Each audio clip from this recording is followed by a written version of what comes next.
আমি তিনিটা বিষয় লৈ পেলাই কথা পাতিছো। প্ৰথম হ'ল বড়ো সমস্যা সমাধান হ'ব লাগে, চৰকাৰ বেছি দিন নাই। সেকেন্ড হ'ল প্ৰস্তাৱিত বড়োলেণ্ড এলেকাৰ বাহিৰৰ বড়োসকলৰ ৰাজনৈতিক আৰু ভূমিৰ অধিকাৰ সেইটো সুনিশ্চিত হ'ব। আৰু 3 নম্বৰটো হৈছে কাৰ্বি আংলঙৰ যিটো কেবিনেট পাছ হোৱা বুলি কৈছে এইটো অতি শীঘ্ৰে ST হিলছৰ যিটো ইস্যু এইটো সমাধান কৰিব লাগে। তো আমি খুব সিৰিয়াছলি কথা হৈছে যিমানখিনি লেণ্ড ইস্যুছ আছে, যিমানখিনি সমস্যা আছে।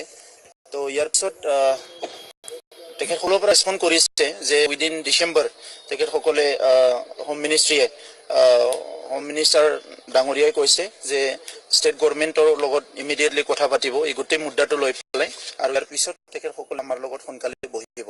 ৰিমাইণ্ডাৰ টু ৰাজনাথ সিং আপোনালোকে হয় নাম দিছে নাই, সকিয়নিটো কাক সকিয়নি দিম বা কোনে সকিয়নি ল'ব, সকিয়নি দিয়া বা নলোৱা এই কথাবিলাকে এটা সুকীয়া কথা। কিন্তু আমি নাগৰিক হিচাপে আমাৰ স্পন্দটো হৈছে যে চৰকাৰখনে কাম কৰিব লাগে। এইটো বিজেপি চৰকাৰ হওক কোনোবা চৰকাৰ হওক, চৰকাৰখনে কাম কৰিব লাগে।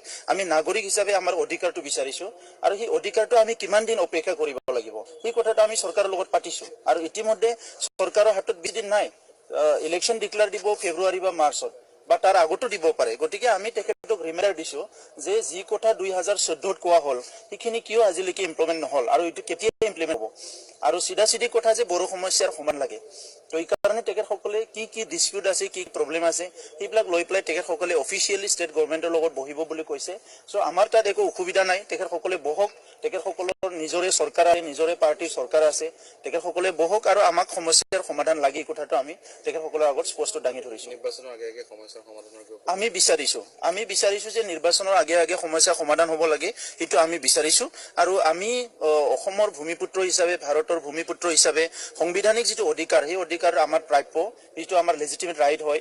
তো সেই ৰাইটটো দিয়াত চৰকাৰে কোনো হেমাহি কৰিব নালাগে, এই কথাটো আমি চৰকাৰৰ লগত কথা পাতিছো।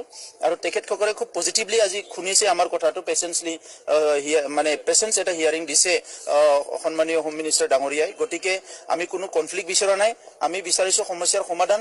আৰু উই আৰ ভেৰি মাছ